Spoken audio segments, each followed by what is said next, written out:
Hello বন্ধুরা, কেমন আছো তোমরা সবাই? আশা করছি সবাই অনেক ভালো আছো আর সুস্থ আছো। তোমাদের ভালোবাসা আর আশীর্বাদে আমরাও কিন্তু অনেকটাই ভালো আছি।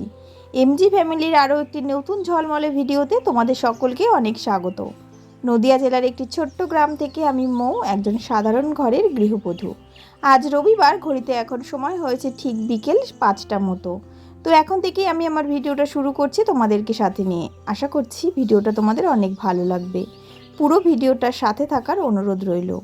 তো সমস্ত জামা কাপড় তুলে নিয়েছি বিকেলবেলায়। আর সকাল থেকে ভিডিওটা আজকে স্টার্ট করতে পারিনি, কেননা আজকে হলো একাদশী। আর একাদশীর দিন অনেকটাই চাপ থাকে রান্নাঘরে, রান্না বান্না করা, কাজকর্ম করা সবটাই। তো সেই কারণে যাই হোক, সকালের দিকে ভিডিওটা শ্যুট করতে পারিনি। তো সেই কারণে ভাবলাম আজকে বিকেল থেকেই ভিডিওটা তোমাদের সঙ্গে শেয়ার করি। তো এদিকে জামা কাপড় তো তোলা হয়ে গেছে, সেই সকালে মেলেছি আর এখন তুলে নিয়ে গেলাম। তাহলে ভাবো আমি কতটাই আর কাজের। তো এদিকে সন্ধ্যাবেলায় মনা এই যে দুষ্টুমি করছে, ওর জেঠুর এই যে জুতো নিয়ে একা একাই পড়ছে। তাহলে ও কতটা দুষ্টু হয়েছে দেখো। আর এইদিকে রাতে তো রান্না বান্না হবে, তো সেই কারণে এখানে ছোলার ডাল আনা হয়েছে আর তার সাথে আনা হয়েছে ময়দা। তো রাতে একটা স্পেশাল কিছু রান্না হবে, তো সেটা তো তোমরা টাইটেল আর থাম্বনেল দেখে বুঝতেই পেরে গেছো। তো এদিকে ছোলার ডালটা আমি একটু প্রেশারে কয়েকটা সিটি দিয়ে নেব, যাতে প্রেশার কুকারে দিলে পরে ডালটা ভালোভাবে সেদ্ধ হয়ে যায়। যেহেতু ছোলার ডাল, তো এমনি সেদ্ধ করা যায় না, তো সেই কারণেই কিন্তু প্রেশার কুকারে দিতেই হবে। তো প্রেশার কুকারের ডালটা দিয়ে কয়েকটা কাঁচা লঙ্কা দিয়ে দিয়েছি আর তার সাথে দিয়েছি একটু হালকা করে তেল।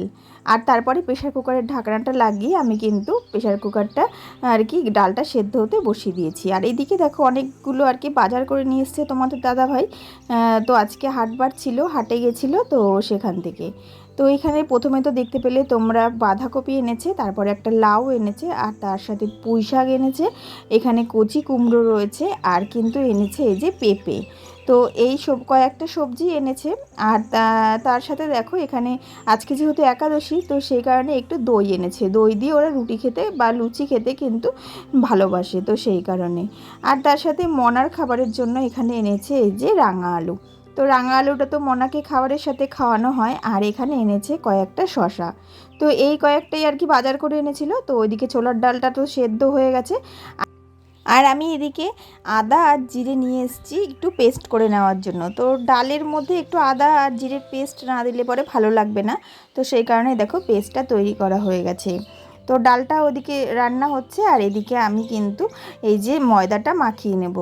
তো ময়দাটা মাখানোর জন্য এখানে আমি কিছুটা পরিমাণ নুন আর কিছুটা পরিমাণ চিনি আর তার সাথে কিন্তু একটু সাদা তেল দিয়ে ভালো করে ময়ান দিয়ে নেব।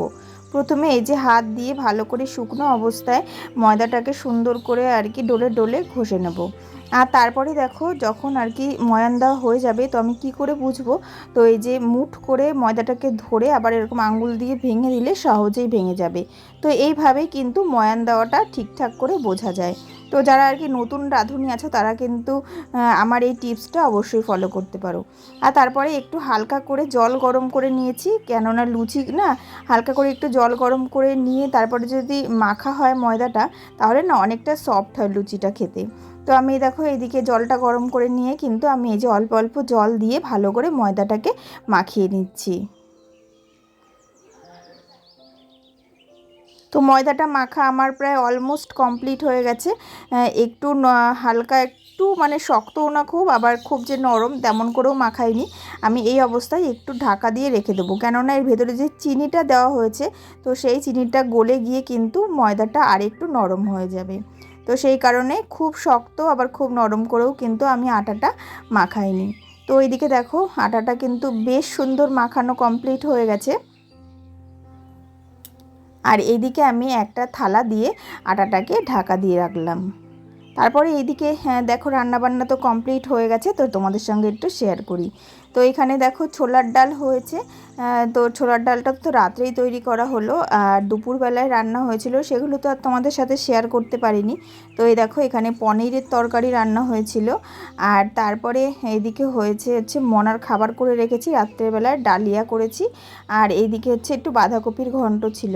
তো দুপুরের এই কয়েকটা রান্না অল্প অল্প করে বেঁচে গেছে, তো সেগুলো কিন্তু রেখে দিয়েছি। তো ওইদিকে রান্নাবান্না সব কমপ্লিট, এবার শুধু লুচিটা গরম গরম ভাজা হবে, তাহলেই রান্নাবান্না কমপ্লিট হয়ে যাবে। তো দেখো এদিকে বড়দা তো আবার লুচি খাবে না, তো সেই কারণে বড়দার আটার রুটি খাবে, তো সেই কারণে একটু আটাও মাখিয়ে রেখে দিয়েছি। আর এদিকে তেলও গরম বসিয়ে দেওয়া হয়ে গেছে কড়াইতে। আর এদিকে আমি একটা একটা করে লুচি বেলে সুন্দর করে থালাতে রেখে দিচ্ছি। আর ওইদিকে বড়দি কিন্তু লুচিগুলো একটা একটা করে ভেজে নেবে।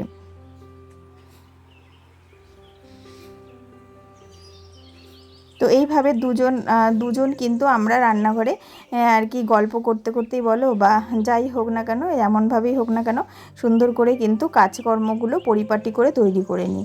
এই যে সন্ধ্যাবেলায় সবারই ইচ্ছা ছিল যে একাদশীর দিন যেহেতু রুটিটাই বেশিরভাগ খাওয়া হয়, তো সেই কারণে আজকে ভাবলাম যে কেন আজকে একটু লুচি খাওয়া যাক।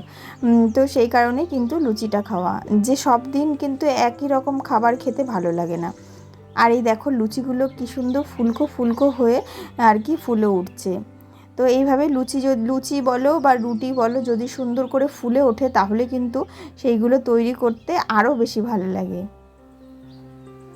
আর একটু ডুবো তেলে যদি আর কি লুচিটা ভাজা হয় তাহলে কিন্তু লুচিটা একটু ভালোভাবেই ফুলে যায়। তো ওইদিকে তো সবাই আর কি খেলাধুলোয় ব্যস্ত, যে আর তারপরে এক একজন আসছে আর বলছে যে লুচি কি হলো, লুচি কি হলো। মানে বাচ্চা কাচ্চাদের কথা বলছি। তো ওরা আর কি লুচি ভাজা হতে হতে কয়েকটা লুচি খেয়েছে, আর তাছাড়া কিন্তু সব বসে রয়েছে যে কখন তৈরি হবে আর কখন গরম গরম ফুলকো ফুলকো লুচি সবাই আর কি খাবে। তো এইভাবেই এরা আর কি ছোটরা ওদের আর কি আবদারগুলো যখন আমরা মেটাতে পারি তখন আমাদের সত্যিই এতটাই আনন্দ লাগে যে কোনো কষ্ট হলে পরেও সেই কষ্টটা কষ্ট বলে কিন্তু মনে হয় না।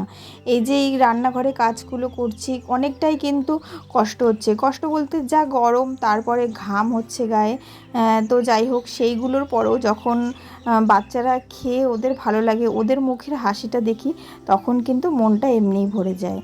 তো এইদিকে দেখো সমস্ত লুচিগুলো ভাজা কমপ্লিট হয়ে গেছে। আর একটা আর কি গামলাতে ধরেনি, তো সেই কারণে কিন্তু দুটো গামলাতে করেই এদিকে কিন্তু রাখা হয়েছে। তো সবকটা লুচি প্রায় হচ্ছে ফুলেছে, তো কয়েকটা হয়তো আর কি একটু আধটু ফোলেনি। তো এই হচ্ছে ব্যাপার। আর এইদিকে দেখো তোজোকে খেতে দিয়ে দিয়েছি, আর কেননা ও বাড়ি চলে যাবে, তো সেই কারণে তো ও আজকে বলেছিল যে আমি তো ঠাকুমা তোমাদের বাড়ি লুচি খাবো। তো সেই কারণে ও যেহেতু ছেলে মানুষ সব সময় থাকে আমাদের বাড়িতে, তো কোনো কিছুই না না যখন আর কি খাই তো ওকে না দিয়ে খেলে যেন ঠিক ভালো লাগে না।